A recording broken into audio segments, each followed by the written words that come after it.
Well, for the past couple of nights, I've talked about how I wish we could get back to the old Australia, a simpler time when people could afford to buy a house, and if not buy a house, then at least rent a place to live and, maybe pay their electricity bills.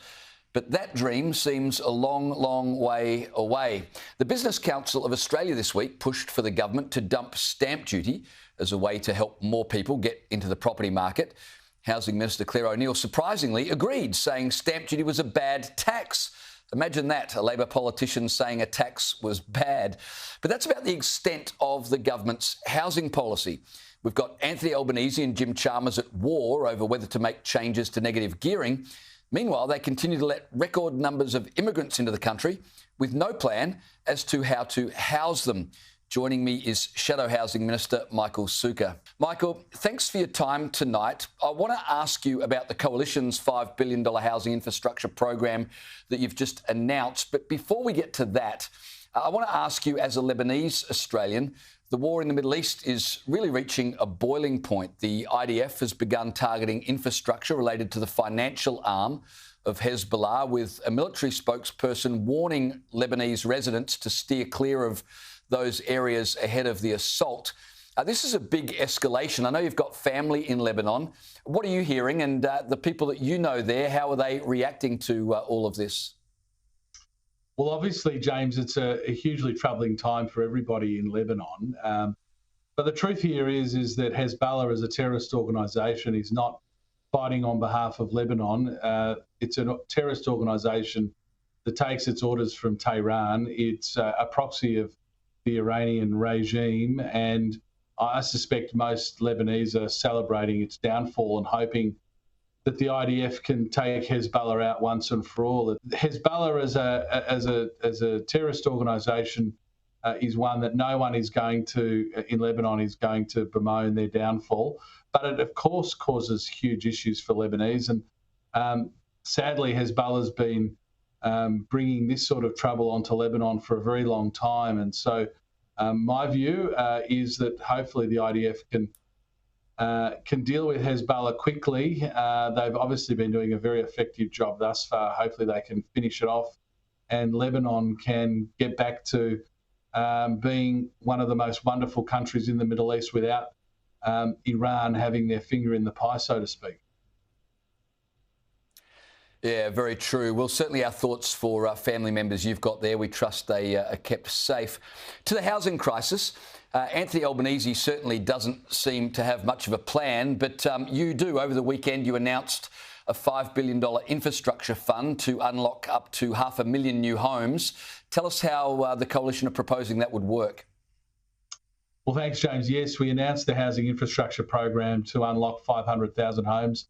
Because over the last couple of years, in speaking to hundreds of councils and developers, it's very clear that one of the major things holding back housing development in this country is a lack of funding of the critical infrastructure that you need to get housing built. And we're not talking about particularly exciting infrastructure.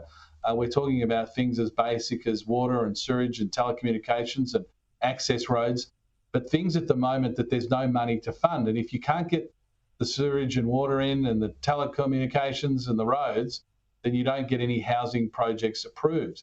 So we've identified hundreds of these projects around the country where, with a relatively modest Commonwealth investment, you can unlock new housing developments. And as I said, 500,000 homes will be unlocked by our housing infrastructure program with an investment of $5 billion. These are things that are not being done at the moment. And sadly, as you say, James, we're building fewer homes than we've built for a very long time. We've got housing approvals at 10-year lows. We've got first home buyers down. We've got rents up. And meanwhile, we've got Anthony Albanese running a massive migration program. So the problem's big, the problem's getting worse. And that's why we felt we needed to step up with the housing infrastructure program, a really huge program to unlock 500,000 homes. Well, I mean, you're certainly right about the immigration issue. Letting thousands of people into the country with no means to house them was always going to end in tears. Your announcement sounds great, but what do you do with the red tape? How do you get local governments to agree to this and, get things moving faster? Well, the beauty here is, James, we've identified shovel-ready projects. So the truth is there are tons of projects out there that are sitting on a bureaucrat's desk or a state government's desk awaiting approval.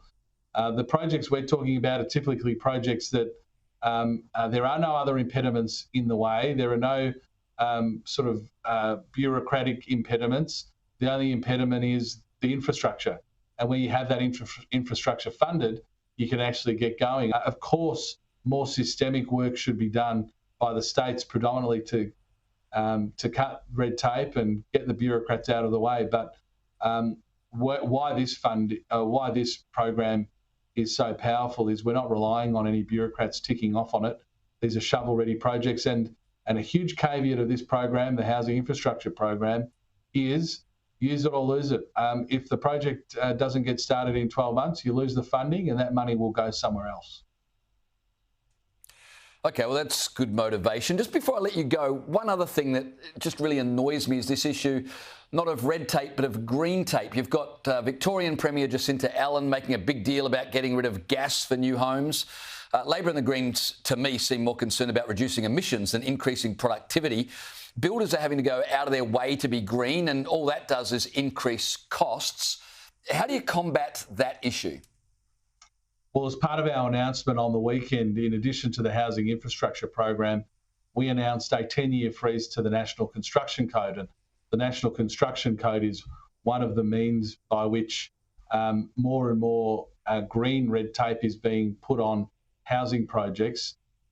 Estimates are that the latest changes to the NCC increased housing by about $30,000 a home, or up to $60,000 in some cases.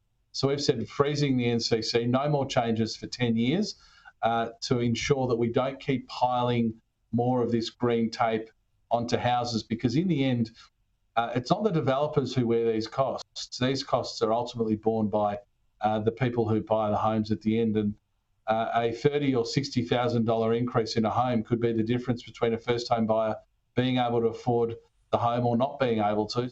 Michael Sukkar, thanks for your time tonight. Thanks so much, James.